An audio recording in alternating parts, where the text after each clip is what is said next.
Hello, it's Shirley and Sir Winston, and welcome to Kids Corner. This is our last Kids Corner for making the nativity scene just before Christmas. So, what do you think we need to make? We've made Mary and Joseph, the donkey, the shepherd, the sheep, and the angel, and we've made a camel, and he's off with the wise men that we have yet to make, but they didn't show up on Christmas Day. They had a longer trip. That's right, we're missing baby Jesus. And so today, we're going to make baby Jesus, or if you want, you can make baby Jesus in a manger. And like always, we have some instructions, and despite what it says, we're making a manger, not a manicure. So if you want the instructions, send an email to the address below, or it's in the comments section of the video that's been posted on United Churches for Dartmouth Facebook or Grace's Facebook. So what are you going to need? Well, it's easier if you have 2 toilet paper rolls. It can be done with 1. And remember, you want them clean. Scissors. An X-Acto knife is useful, but you'll want an adult to operate that. You may need pencils and an eraser, markers, crayons, colored pencil, and of course glue. So once you get your toilet paper roll clean, what you want to do is to cut it. And if you have 1, you're going to cut it in less than half, so that you've got a smaller piece and a larger piece.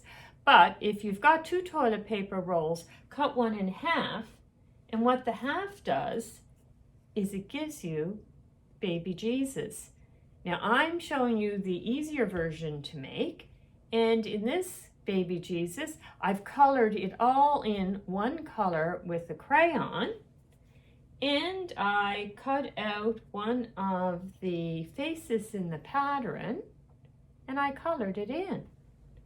And then what you're going to do is you're going to put glue, after you've colored it of course, on the face, spread it around.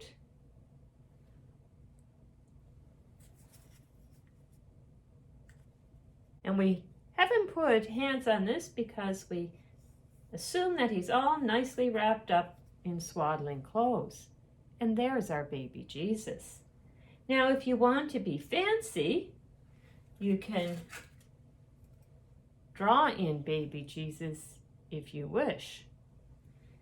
Now, in some cases, you can have baby Jesus just like that, or you can add a manger. And to make a manger, what you're going to do is take your toilet paper roll and you're going to cut down the middle. You're going to then, when you have it cut down the middle, put baby Jesus against it and cut it down some more because we don't want baby Jesus to get lost in the manger.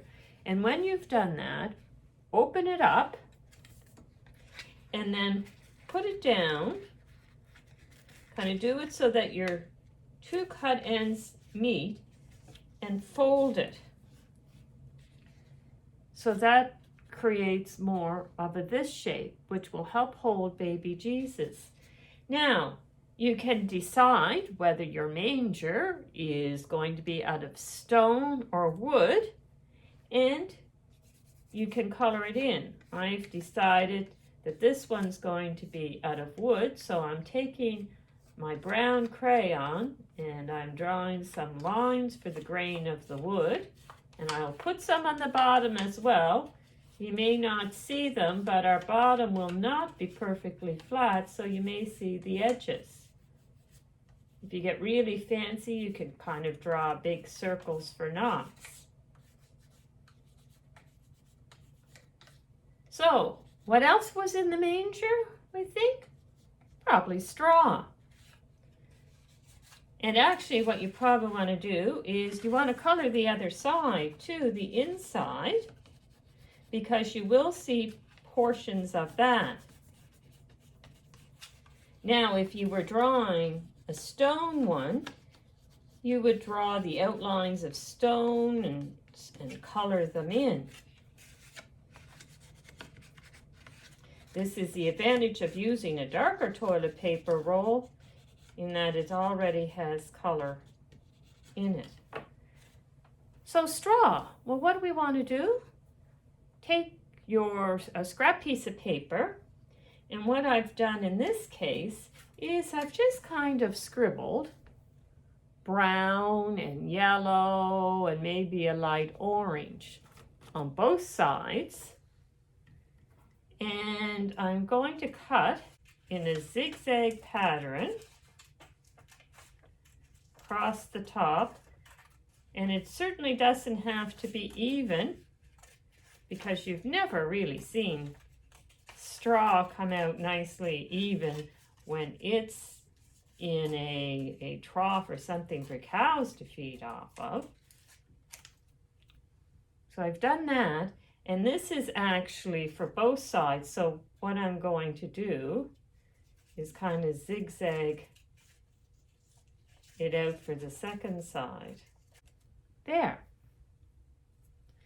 Now, if you want to get really fancy, you can make snip marks that you'll have more like individual pieces of straw. Now, when you do that, remember not to go all the way to the edge of the other side, because then this will fall apart. So we finished cutting both of them. So what we're going to do is take our glue, and we're going to put glue along the bottom edge that's not been cut. We might spread it a little with our finger. Pick up our manger, and we'll want to try to center it in the manger and press it down. And we'll do that on the other side as well. We finished gluing, but what we're going to do is set it aside to dry, because we don't want to put the baby Jesus in quite yet, or he might be glued just like the straw. So now we have our baby Jesus. What else are we missing? Well, although there was no room for them in the inn, the Holy Family got to stay in a stable. So why don't we make a stable, or actually I'll tell you how to make a stable when this is drying. And as well, we do have a pattern for a stable that you can ask for as well. This is what our finished stable looked like. And to make that, well, what are you going to need? Tape is useful. I wasn't very good about drawing a star, so I checked into my cookie cutters, and I found a star known as the Star of David. To stick our star up, I went and found a wooden skewer. Now, to make the star, you can use paper, construction paper. What I did was I had smoothed out some used pieces of tin foil and used that. Now, if you have, say, a paper bag around that can be used for brown wrapping, that's useful. And the best thing I found was a shoebox. Now, it's much better if your shoebox has a separate lid. This one didn't, so you may end up cutting off the lid. But if you have one with a lid, then you can put your nativity scene away in it after Christmas and use the lid to protect it. So what did I do? Well, I took the brown paper and kind of wrapped this just like it was a Christmas present.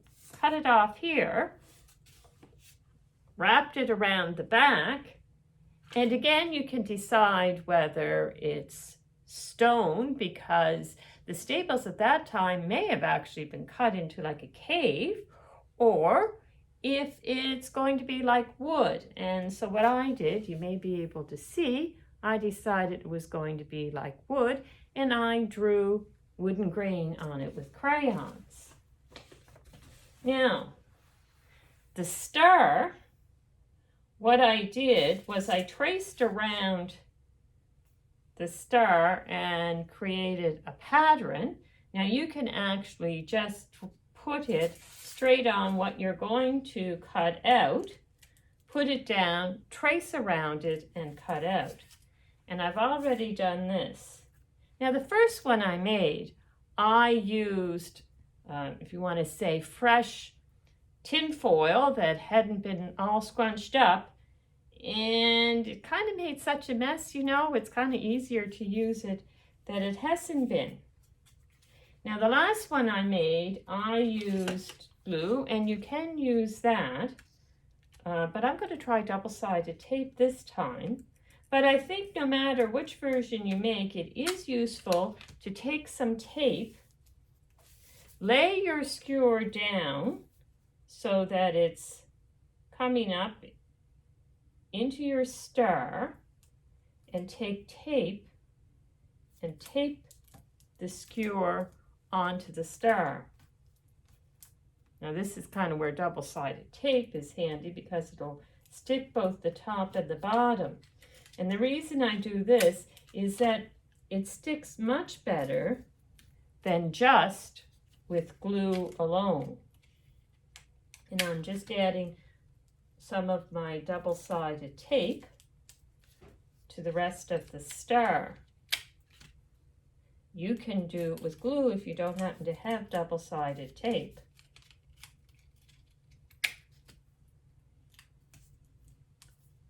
So then, when you think you've got enough stuck down, you're going to put the other star on top. And when I did this star, I doubled over the tin foil and cut two the same so that the same size. But now that I've moved it around, I have to look more carefully at where it might match up.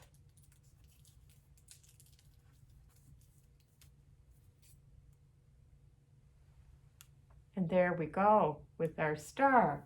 So then what I did was I taped this to the back of the box, and you have your stable. So let's have a look. I think this is dry. We're just going to make that fold, press down that fold again so it's a little stronger. Let's pop in our baby Jesus, and we'll put Mary and Joseph on either side. We'll have the donkey and our shepherd with the sheep, and let's put our angel on the top. And there we have our nativity set that's ready for Christmas. And after Christmas, we're going to find out how to make the wise men. Shall we bow our heads together and have a little prayer? Loving God, thank you for the gift of your Son. Help us to be kind to others and to your world. Amen. Merry Christmas, and we'll see you next time at Kids Corner.